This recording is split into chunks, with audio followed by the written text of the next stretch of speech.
ಅಲ್ಲ, ನಮಗೂ ಎಲ್ಲ ಒಂದ್ ಕಡೆ ಆಸೆ ಇದೆಲ್ಲ. ಸತೀಶ್ ಜಾರಕಿಹೊಳಿ ಅವರು ಮುಖ್ಯಮಂತ್ರಿ ಆಗ್ಲಿ ಮುಂದಿನ ದಿನದಲ್ಲಿ ಅನ್ನೋವಂಥದ್ದು ನಮಗೂ ಆಸೆ ಇದೆ. ಅವರ ರೀತಿ ಆದ್ರೆ ಬಹಳ ಒಳ್ಳೇದು ಅನ್ನೋಂಥ ಭಾವನೆ ನಮ್ಮಲ್ಲಿ.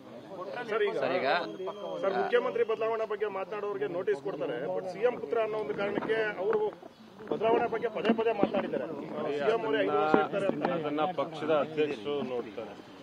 ಯಾರಾದ್ರೂ ಅದನ್ನ ಪಕ್ಷದ ಅಧ್ಯಕ್ಷರು ಹೇಳಿದ್ದಾರೆ, ಯಾರಾದ್ರೂ ವೈಯಕ್ತಿಕವಾದ ಹೇಳಿಕೆ ಕೊಟ್ರೆ ನಾನು ನೋಟಿಸ್ ಕೊಡ್ತೀನಿ ಅನ್ನೋದು ಬಹಳ ಜನ ಕೊಟ್ಟಿದ್ದಾರೆ.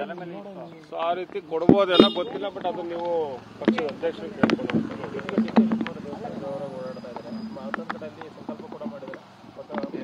ಸ್ಥಾನಕ್ಕೆ ಹೋಗುವಂತರಲ್ಲಿ ನೀವು ಹೋಗಬೇಕು, ನಾನು ಹೋಗ್ತೀನಿ, ನೀವು ಹೋಗ್ತೀರಾ, ಒಳ್ಳೇದಾಗ್ಲಿ ಅಂತ ಹೋಗ್ತಾರೆ.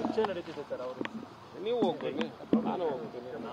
ಅಲ್ಲ, ಈಗ ಯಾರಾದ್ರೂ ಹೋಗ್ಲಿ, ದೇವಸ್ಥಾನಕ್ಕೆ ಹೋಗೋದ್ರಲ್ಲಿ ಏನು ತಪ್ಪಿಲ್ಲ. ಅದು ಅವ್ರಿಗೇನೋ ಅರ್ಕೆ ಇರುತ್ತೆ, ಅರ್ಕೆ ತೀರ್ಸೋದು ಹೋಗ್ಬೋದು. ಇಲ್ಲ ಮುಂದೆ ನಾನು ಏನೋ ಒಂದು ಒಳ್ಳೆ ಅಧಿಕಾರ ಸಿಗ್ಲಿ ಅಂತಾನೂ ಹೋಗ್ಬೋದು. ಅದರಿಂದ ಆಯ್ತು, ಅದು ಶಾಸಕಾಂಗ ಸಭೆ ಕರಿಬೇಕಲ್ಲ. ಶಾಸಕಾಂಗ ಸಭೆ ಕರೆದ್ಮೇಲೆ ಅಲ್ಲಿ ಶಾಸಕರು ಯಾರನ್ನ TLP ನಾಯಕರಾಗಿ ಆಯ್ಕೆ ಮಾಡ್ತಾರೆ, ಅವರು ಮುಂದಿನ